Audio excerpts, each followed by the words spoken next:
Today we're saturated with moving images. They are no longer an event. 100 years ago, moving pictures were a miracle. When audiences saw this train coming at them, they were overwhelmed. A new art with a new power was released. This power came out of the darkness, carried on a shaft of light. It was from Europe that, in the first decades of the cinema, came some of the world's most powerful films.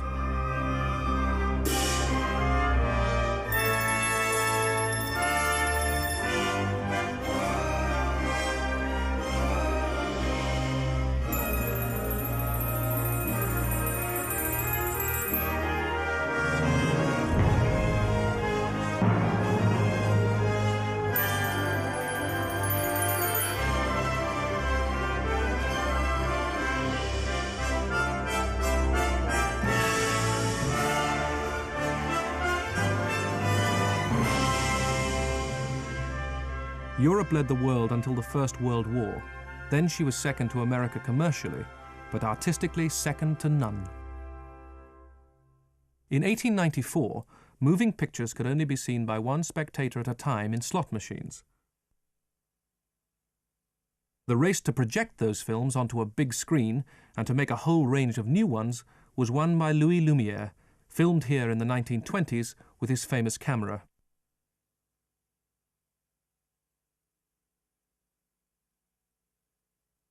Louis Lumière and his brother Auguste had one of the largest photographic factories in Europe, and in 1895 they presented a series of moving picture shows. In December came the first show for paying customers, and this was the first film, workers leaving their factory at Lyon. At this first show, only 35 people turned up. The films lasted less than a minute. Many were home movies, Auguste Lumière with wife and baby. The audience were fascinated not so much by the baby as by the moving foliage in the background, because they'd seen only painted scenery in the theatre.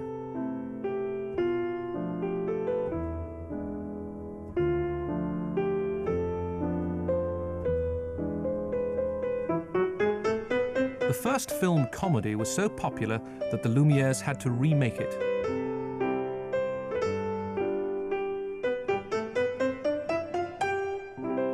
Audiences increased to thousands a day. The Lumières continued to give them familiar scenes, but when their train burst upon them in 1896, people in the front rows ducked. The Lumières were unaware of what they had started. The cinema, they said, might last 6 months, a year. But they carried on with their old ideas and developed them. A fight over a card game is interrupted by the hose pipe.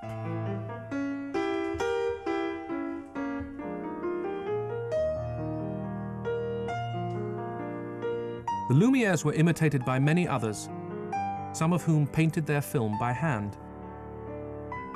The Lumières had to fight off the imitations because they weren't the only inventors in the field.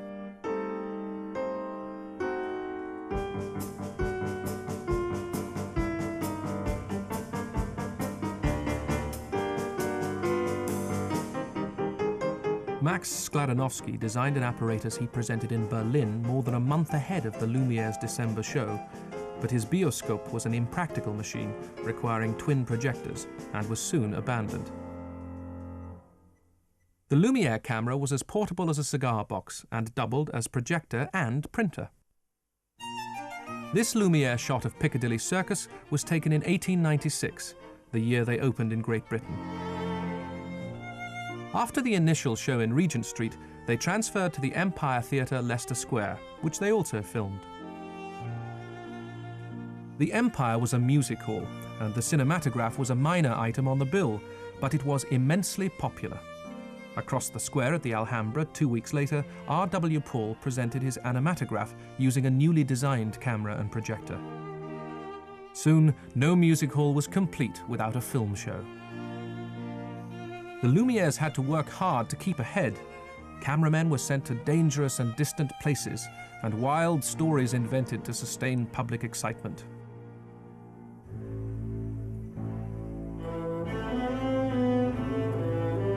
Lumiere cameramen invented the travelling shot without realizing it when they mounted the camera on a train leaving Jerusalem in 1896. And the crane shot when they showed the old Trocadero in Paris from the lift in the Eiffel Tower. The British proved as inventive as the French for a brief but glorious period around the turn of the century. Their filmmakers began to join scenes together, to edit them. Bold close-ups appeared in trick films long before they were used in dramas.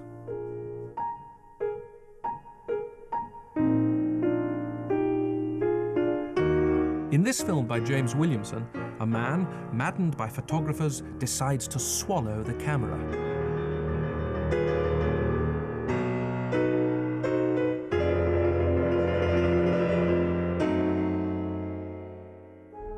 The cinema in England gained prestige by the appearance of royalty.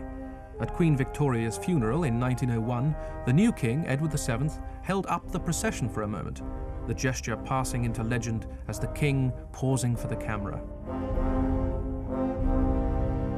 The cinema at this period belonged primarily to the working class, who were often served by travelling showmen. The Sheffield Photographic Company were travelling showmen who also made their own films. Like many early English films, this was popular in America, and it influenced the famous American film, The Great Train Robbery.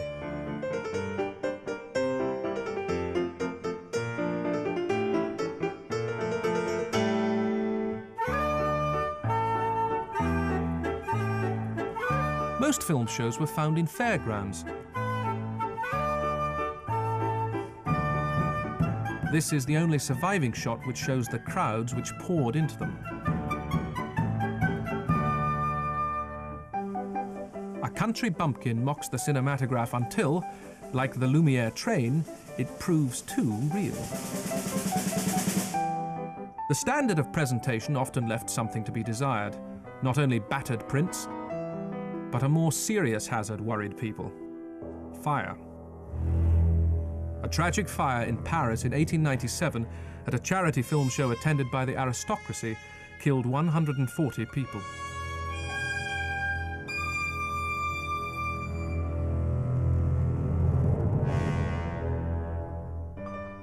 Laws were passed which led to more purpose-built cinemas.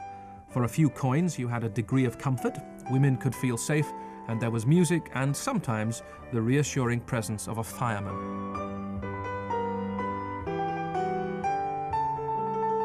By far the most admired of the early films were those by Georges Méliès. This is Méliès himself.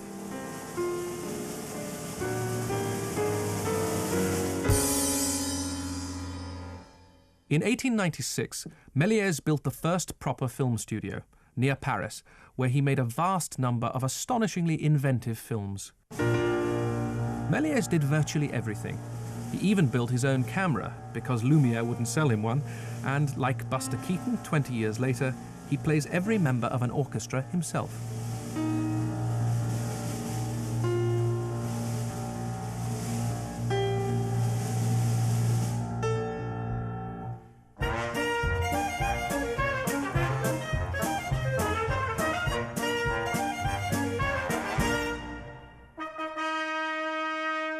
For Edward VII's coronation, cameras were not allowed in Westminster Abbey, so distributor Charles Urban commissioned Méliès, who obligingly faked it all in his little studio. His films were often coloured by hand, and even more often they were illicitly copied, especially in America, where they had an enormous success.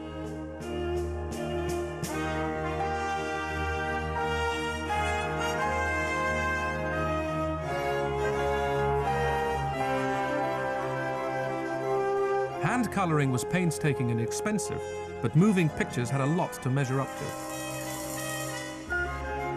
Magic lanterns, long before the cinema, had a tradition of colour and movement. Slides anticipated many of the devices of cinema.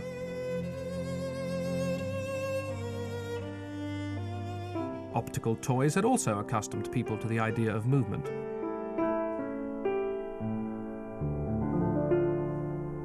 The pioneer Léon Gaumont in France saw the potential of the new moving picture. He manufactured equipment and film stock, as well as producing films. His rival was the Pathé Company, whose symbol was the cockerel and whose vast output included trick films to compete with Méliès.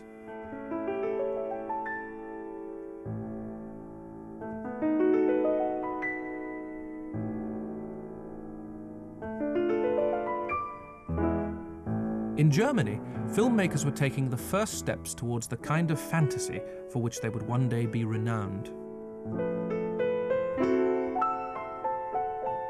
Showered with magic coins, the peasant girl is transformed and sets off for an enchanted land.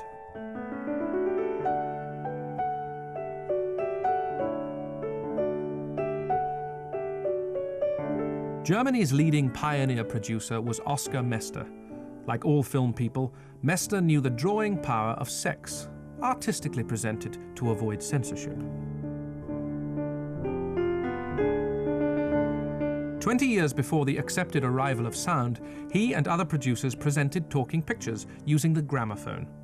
That the pioneers could produce any sort of synchronization at this early stage was amazing.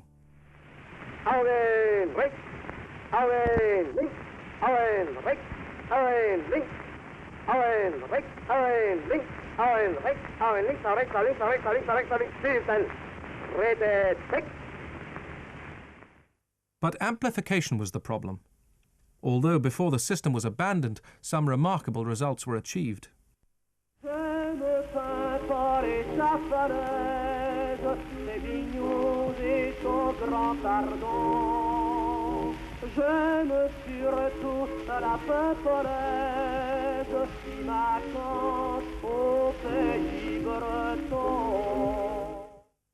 Exhibitors had long hoped for a wealthier class of patron, so films were made to resemble lavishly mounted stage plays.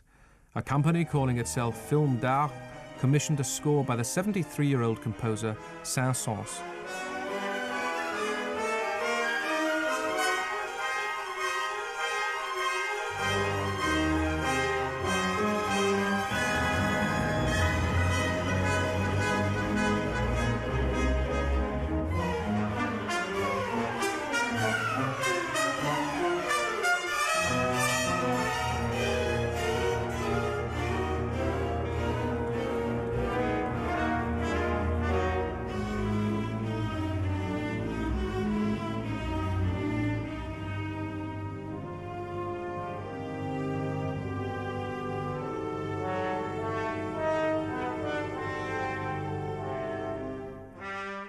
France's greatest actress, Sarah Bernhardt, recognized the new status of the cinema. It was this hour-long production which introduced the feature film to America. In England, filmmaking was still a cottage industry. In the garden of this house at Walton-on-Thames was built the first studio of Cecil Hepworth, the most important of the pioneer producers. His small company began with hundreds of short films like this comedy of 1901 about the misadventures of a plumber.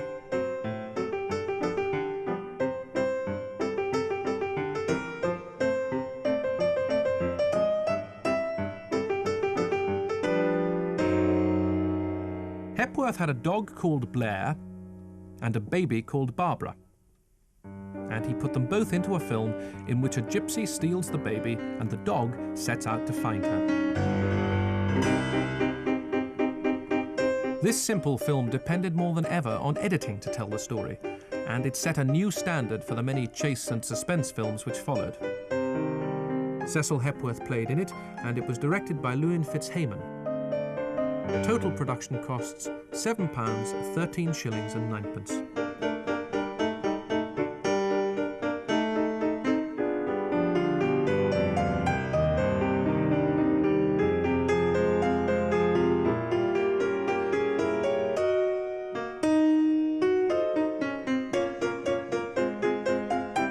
Returning to an anxious Mrs. Hepworth is the dog and, triumphantly, the baby.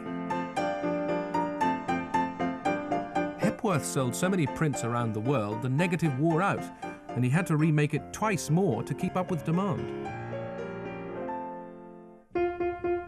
The suspense film was brought to a fine art by the French.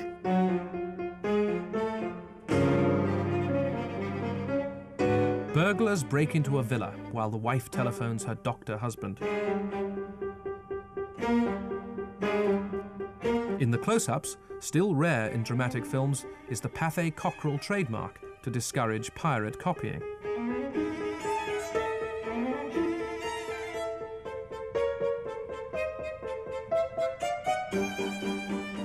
With its race to the rescue, this film resembles the work of D.W. Griffith in America, except that it was made in 1908, months before Griffith began directing.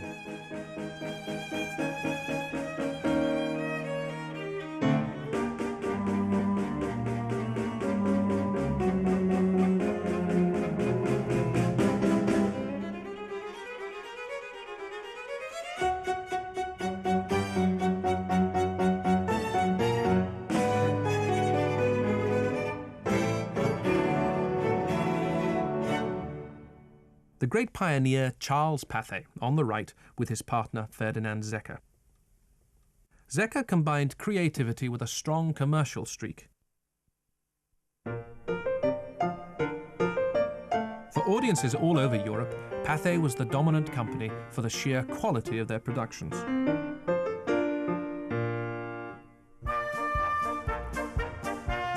This, an advance even on Méliès, was made for Pathé by the Spaniard Segundo de Chaumont.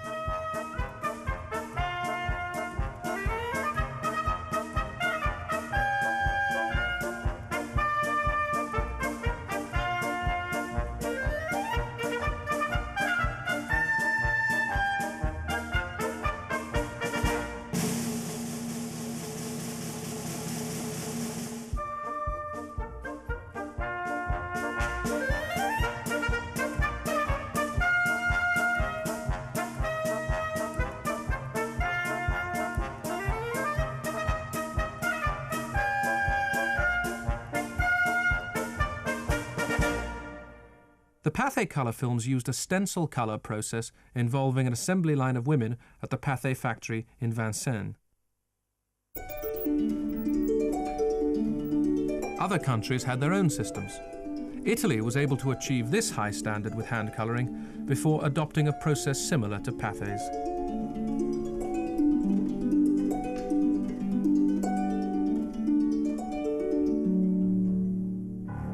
When the First Russian Revolution broke out in 1905, Ferdinand Zecker reenacted it. A shot of a real Russian battleship was followed by a reenactment of the mutiny aboard the battleship Potemkin.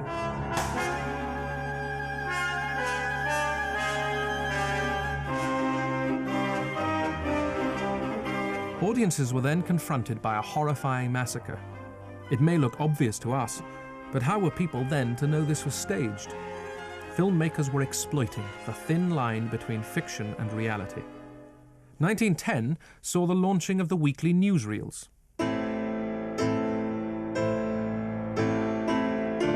Gaumont's coverage of the siege of Sydney Street in 1911 caught the tension of an exceptionally violent event. Troops and police besieged a house harbouring Russian anarchists accused of killing policemen.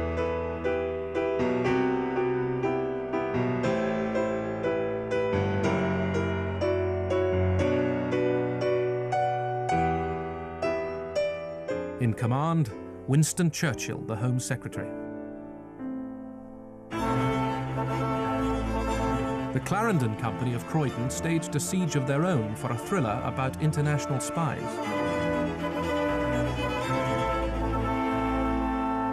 With her maritime supremacy, Britain was the world's centre of distribution. But her production was now less effective than in other countries like Italy. The Italians recreated the ancient world with resources that were the envy of Americans like D.W. Griffith. The fall of Troy, the retreat from Moscow.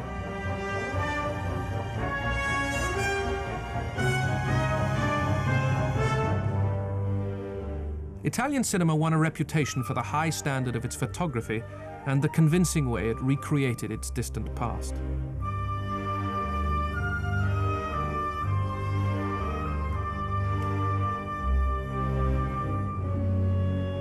But hardly anyone matched the technical skill of the Danish filmmakers. And they made the decision to avoid costume drama. The Nordisk studios in Copenhagen were, after Pathé, the largest film producers in Europe. They were established by Ole Olsen in 1906. His policy was up-to-the-minute stories and longer films. August Blom directed one about the white slave traffic, which included this triptych. All three elements had to be combined in the camera. And this was 1910.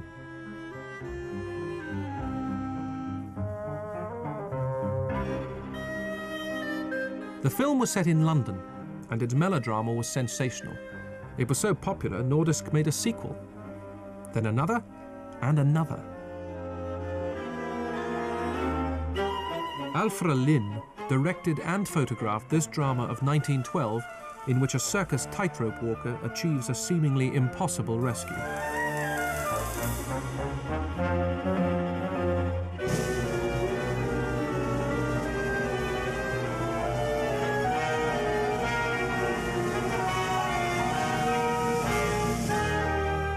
Ole Olsen quickly saw the potential of the export market. For this film, Nordisk shot a happy ending for America and Western Europe, and for the Russians, a tragic ending. Asta Nielsen was a minor theatrical actress in Denmark when she appeared in The Abyss.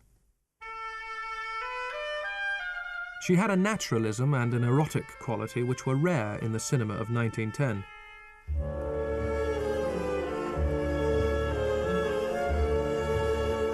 Denmark's censorship was more liberal than in most countries.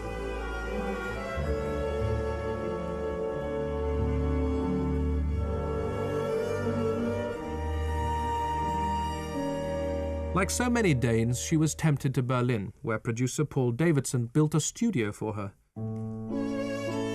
Nielsen could play a working-class girl with absolute conviction. In Poor Jenny, she becomes the mistress of a wealthy man.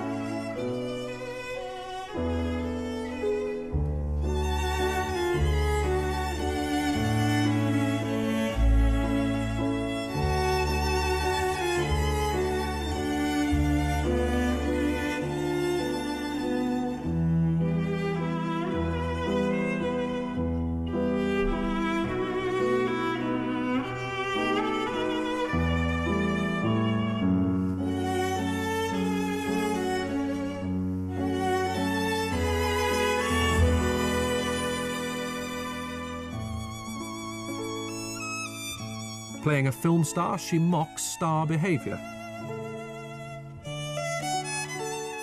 She complains about the previous day's rushes.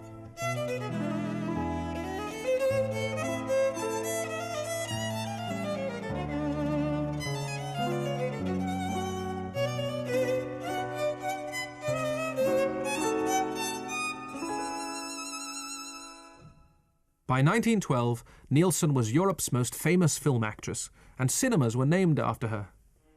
The Germans took her to their hearts, and in this film she plays the daughter of a general who gives her a trip in a Zeppelin. This Zeppelin inaugurated the first airline linking major German cities, and from it were filmed these aerial shots of the Ruhr.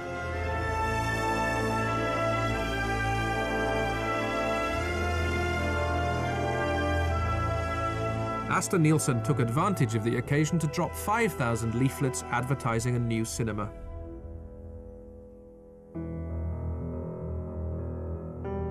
In Britain, the Zeppelin was seen as a threat.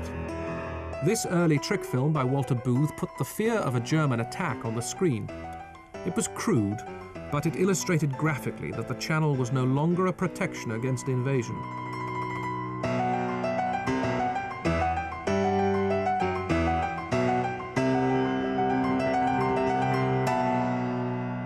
One film company exploited a useful coincidence.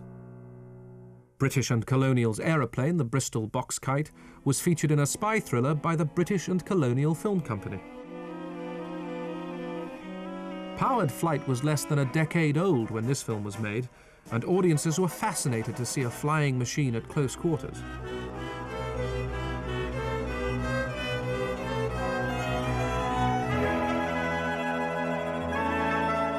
Film companies exploited the latest and fastest machines, and chases became more mechanized and more inventive.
The chase had been a source of comedy in France. Comedy at this period was as anarchic as society was stiff and formal.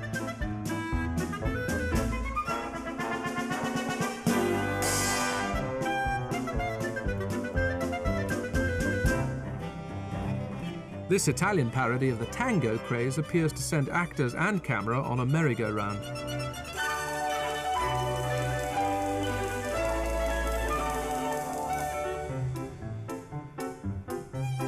The hero of this British comedy has a magic carpet, which takes care of his restaurant bill.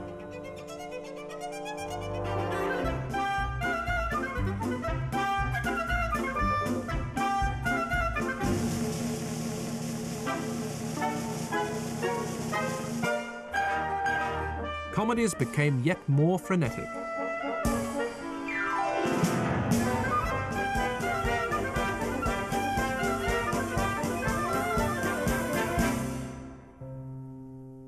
Director-comedian Léonce Perret believed in calm and stillness. His domestic comedies were thus made more believable.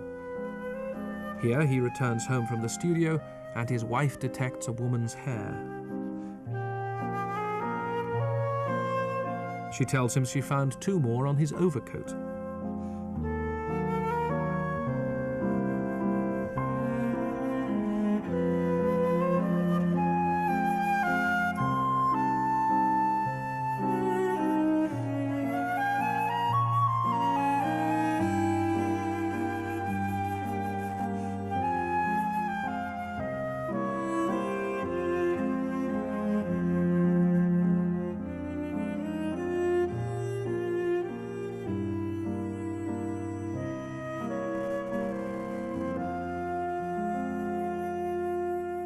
By 1913, the king of comedy was Max Linder.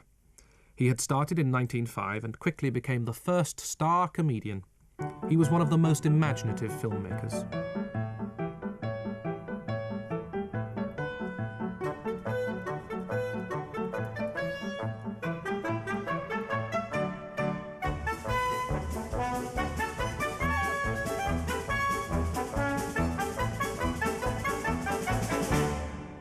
Linder had been writing and directing his own films for 2 years, and he provided them with an astonishing degree of comic invention.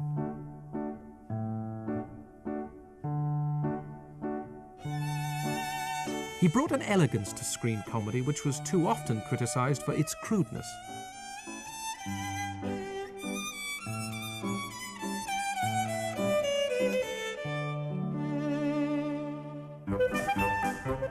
And he turned out his short comedies at the rate of 1 a week.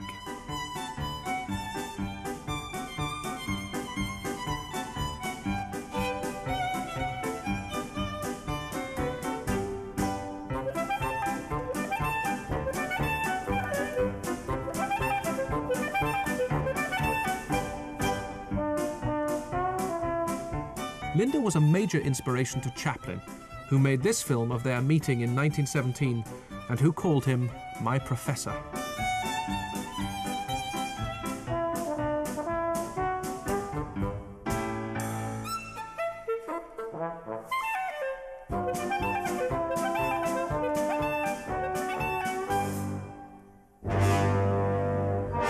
"1913 saw European films reach new heights.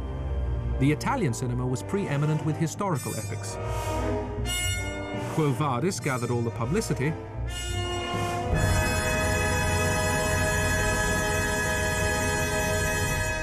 but The Last Days of Pompeii was the artistic triumph of the year. In fact, there were two versions, and both were huge successes in America.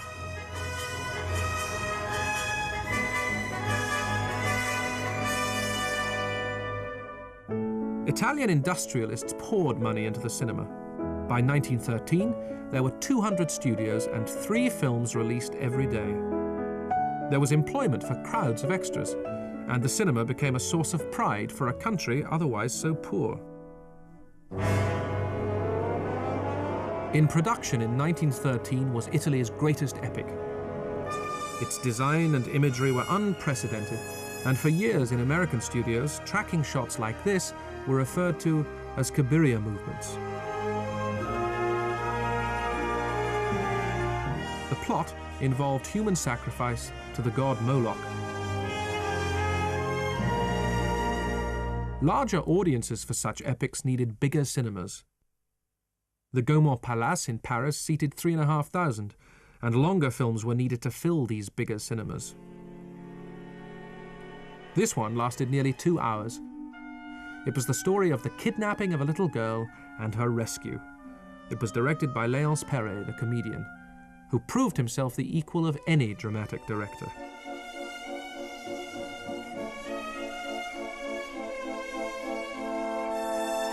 The kidnappers unite the girl with her father and then demand more money.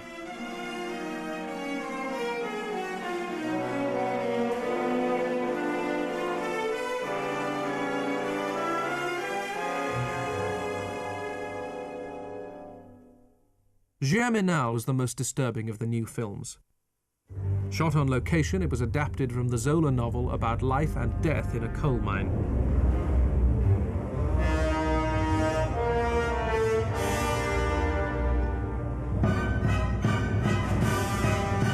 When the miners strike, the troops are brought in, making the workers more determined and more violent.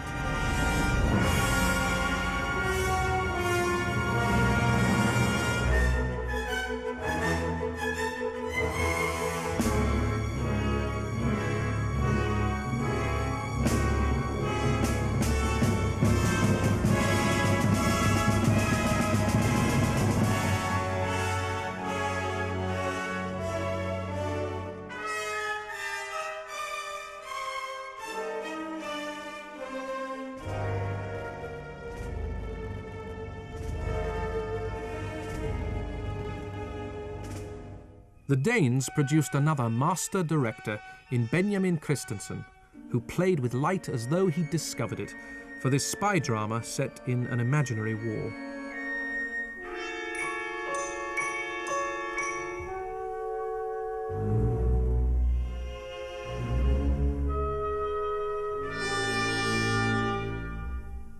In France, director Alfred Machin produced this warning against war in pathé color. The story of aviators, it was made when the military considered aeroplanes suitable for little more than reconnaissance, and no air-to-air combat had happened at all. For pre-war audiences, this was science fiction.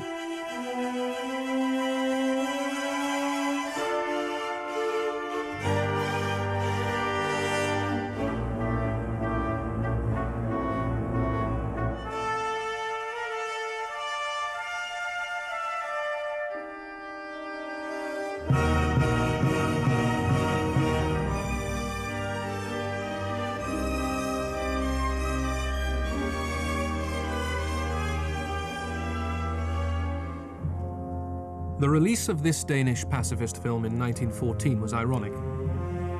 Directed by Holger Masson, it all too accurately forecast the misery which lay ahead. Scripted by Carl Dreyer, a great director of the future, who would be renowned for scenes like this, it was intended for the International Peace Congress to be held in Vienna in September 1914. The Congress was cancelled by an event in the Balkans. The last pictures of the Archduke Franz Ferdinand at Sarajevo before his assassination. A bomb has already been thrown at him, and at the town hall his driver checks the car for damage. 3 minutes after leaving the town hall he would be dead, and Europe and its film industry would be changed forever.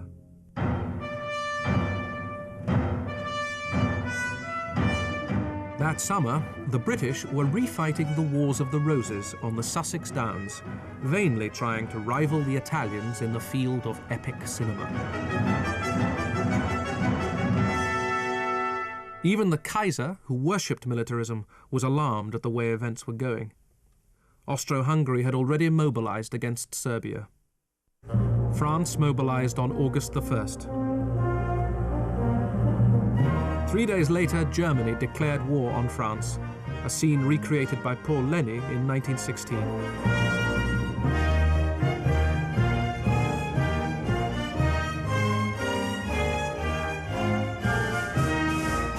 As thousands left the front, France's film industry was paralyzed overnight. Military authorities regarded moving pictures as suitable for target practice and little else. The British Army ordered cameras to be kept away from the war zone. It was felt undignified for the services to be portrayed for the delectation of foreigners. The newsreels covered the effects of war, if not the war itself, advertising their scoops with unhealthy glee.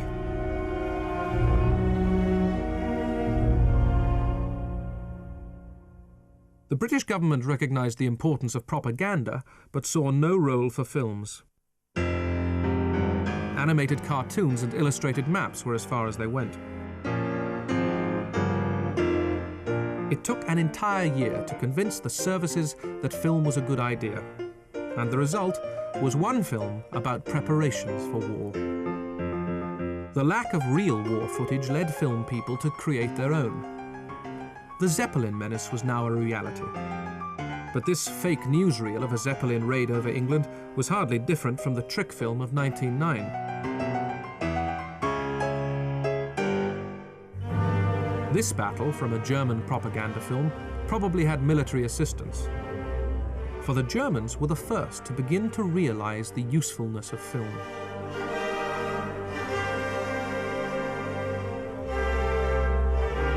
German propaganda was not aggressive.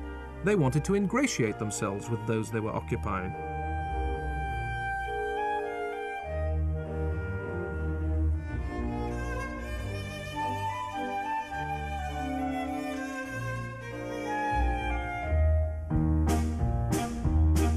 The Germans managed to find comedy in the food shortage. A man is desperately looking for butter. His fiancée will only marry him if he can find some.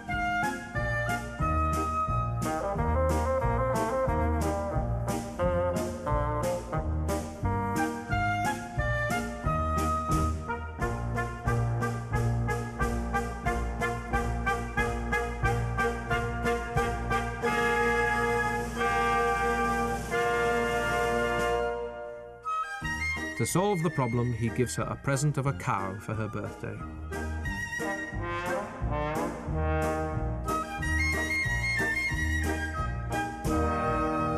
The Germans discovered the cinema during the war, and they discovered Lubitsch. Ernst Lubitsch was a Jewish comic who became a director. He had a unique talent, and what later became known as the Lubitsch touch was already apparent in his early comedies.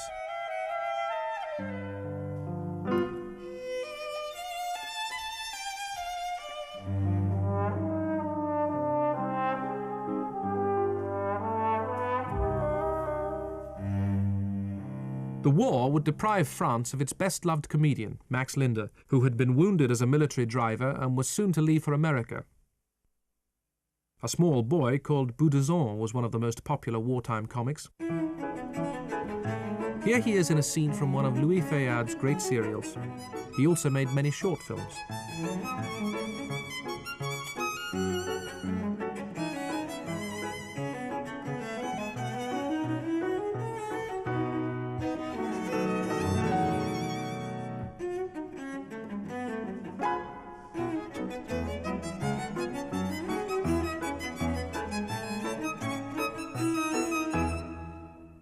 Italy came into the war in May 1915 on the Allied side, and this propaganda film shows how their world-famous strongman, Maciste, copes with the Austrian enemy.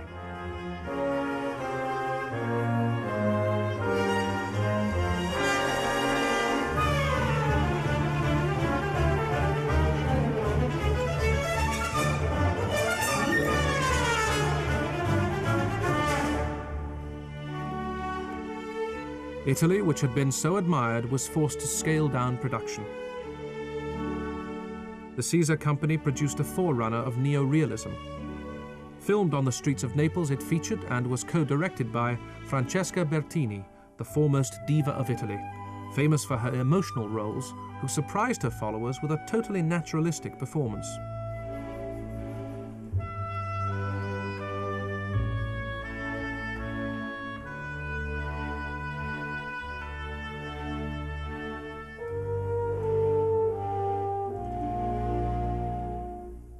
Her rival, Lydia Borelli, sustained the performances of operatic passion more in keeping with the diva. She gave a new word to the Italian language, Borellismo.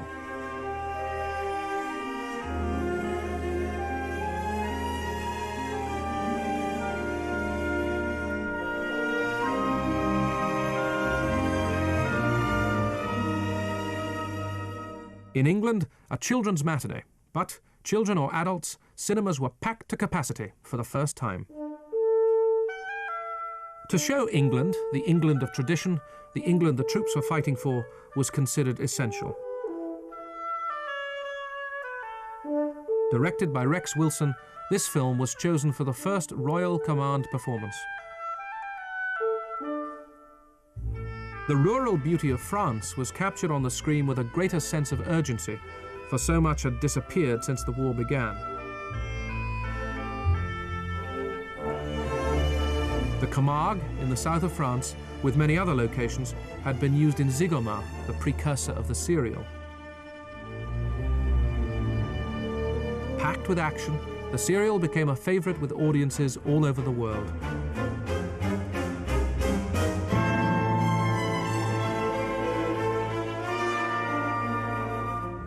Wartime Paris was riveted by serials. In Les Vampires, directed by Louis Fayad, thieves used sleeping gas to immobilize a society party. Poison gas had first been used by the Germans on the Western Front only a few months earlier.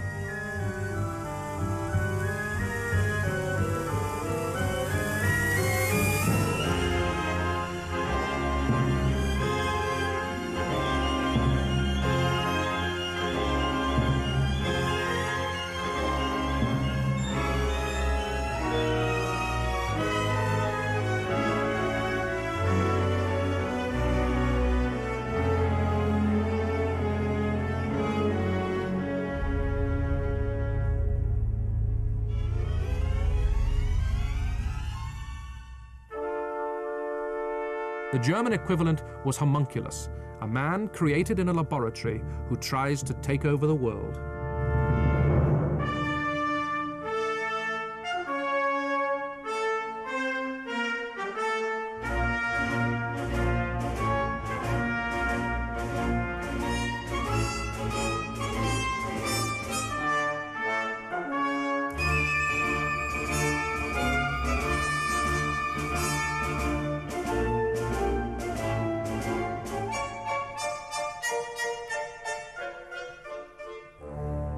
The Germans were fighting on several fronts.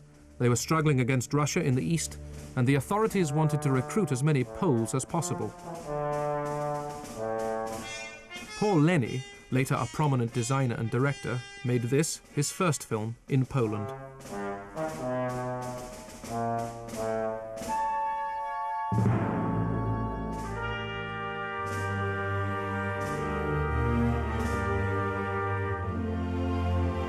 The story was of an army doctor who wins over an aristocratic Pole for the imperial cause.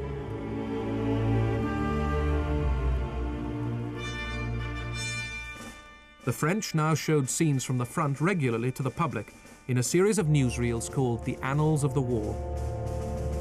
In 1916, the British government at last recognized the value of the moving picture.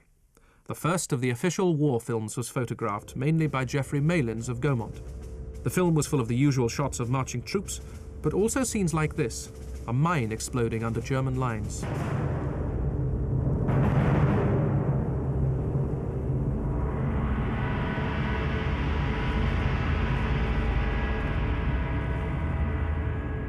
The battles may have been seen from a distance, but to the British public it was all astoundingly new. They could not know that this over-the-top scene had been restaged behind the lines, and the dying men who so shocked them were just acting. The film drew hundreds of thousands who had never been to a cinema before, and it changed the way the British saw the cinema.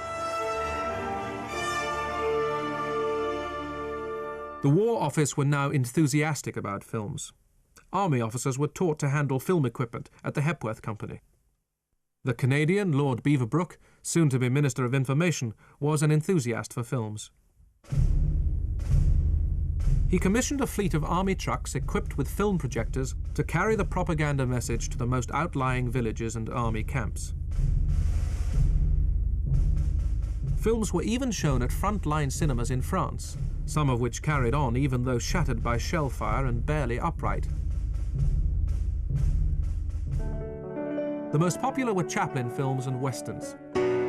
But the soldiers particularly enjoyed war films. They would roar with laughter at films like this Danish production, modelled more on Griffith's recent Civil War epic, The Birth of a Nation, than on real warfare. The real thing bore little resemblance, but it had been captured on film. The German coverage was particularly impressive because combat units armed with cameras were sent into action by a new photographic bureau for the armed forces, BUFA, Bild- und Filmamt. They made a film about the Red Baron, Manfred von Richthofen, and the air aces on the Western Front. In one astonishing scene, an automatic camera mounted on a wing records air-to-air combat with a British plane.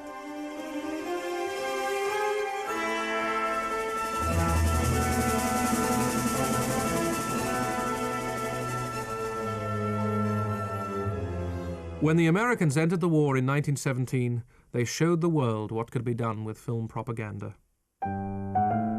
They cleared enemy films from neutral countries by warning them they would get no Charlie Chaplin films if they ran any German pictures.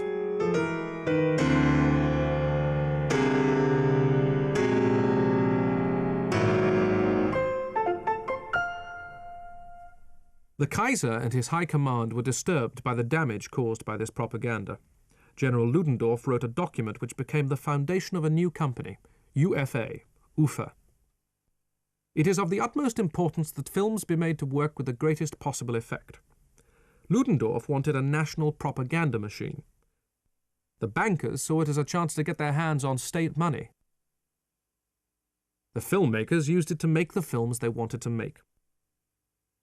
For years, German cinema had been dominated by the Danish Nordisk Company. Now UFA, by taking over its distribution network, ended this. Yet surprisingly, UFA distributed this previously banned Nordisk pacifist film, which showed a brave nurse setting out to stop the war.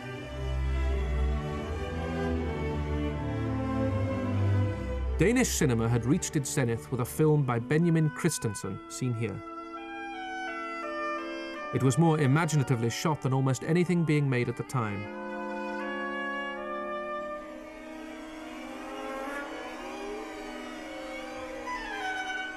A girl in a lonely house fears an intruder.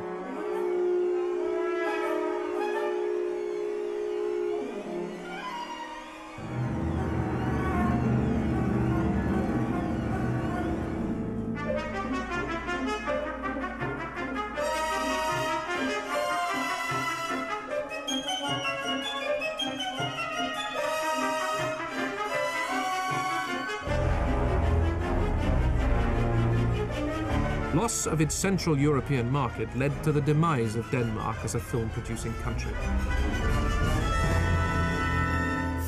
In its place would rise a new German industry, whose foundation would be UFA, formed from many disparate companies, like the one that made this film, with Paul Wegener.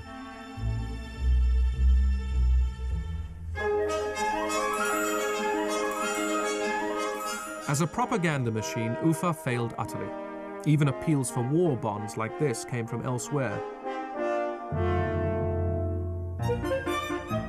But one of the many talents they acquired was that of director Ernst Lubitsch, the former Jewish comic whose comedies were among the few pleasures for those enduring starvation and misery on the home front.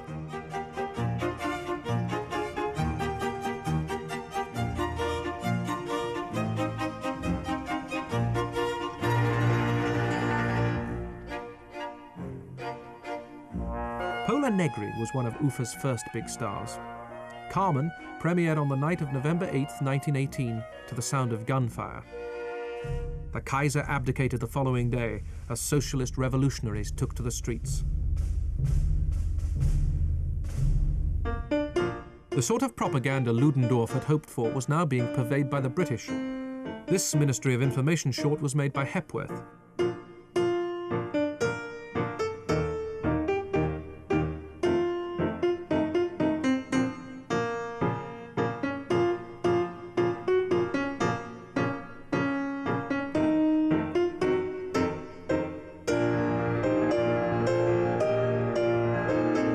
It told audiences that once the war was over, they would encounter the Germans as civilians, as commercial travelers.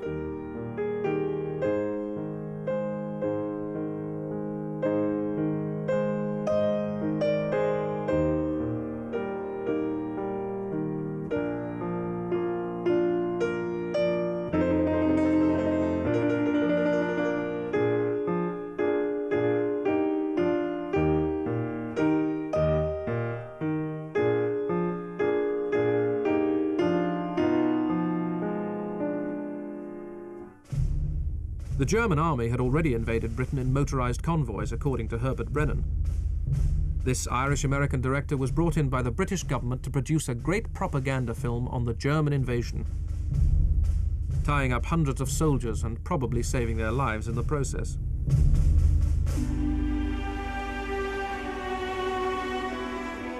Ellen Terry, the greatest actress of the British stage, plays a mother whose son has won the Victoria Cross, but who has to be told of his death.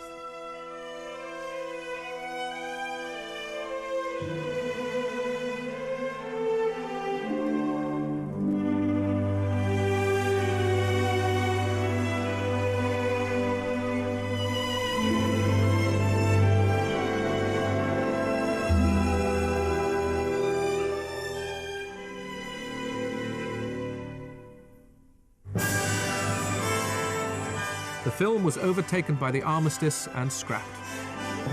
4 years of war had shattered Europe, and one of the casualties was its film industry. With the loss of its world markets, it surrendered to Hollywood.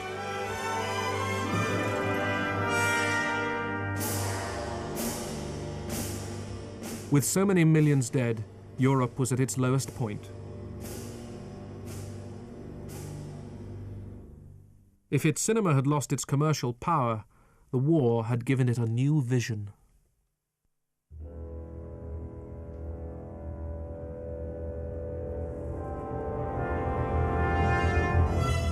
In the last days of the war, Abel Gance had begun a pacifist epic.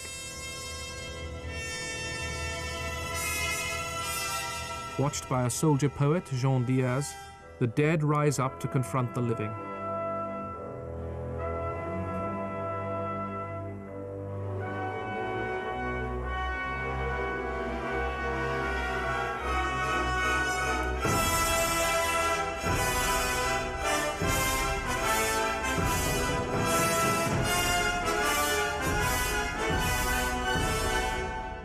Diaz calms the terrified population, but then demands to know if the great sacrifice had been worthwhile. Have you profited from the war? What have you done since your husband was killed?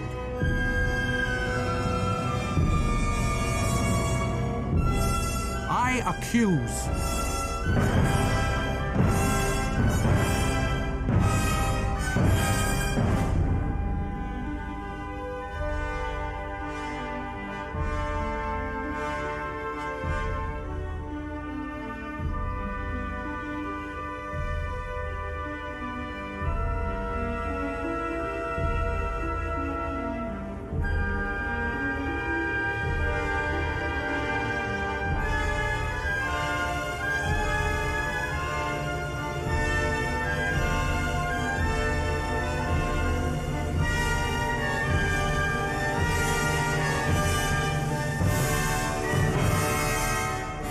When Gance was shooting this scene, a general asked him, "Who are you accusing?" "I am accusing war," he replied. "I am accusing man. I am accusing universal stupidity."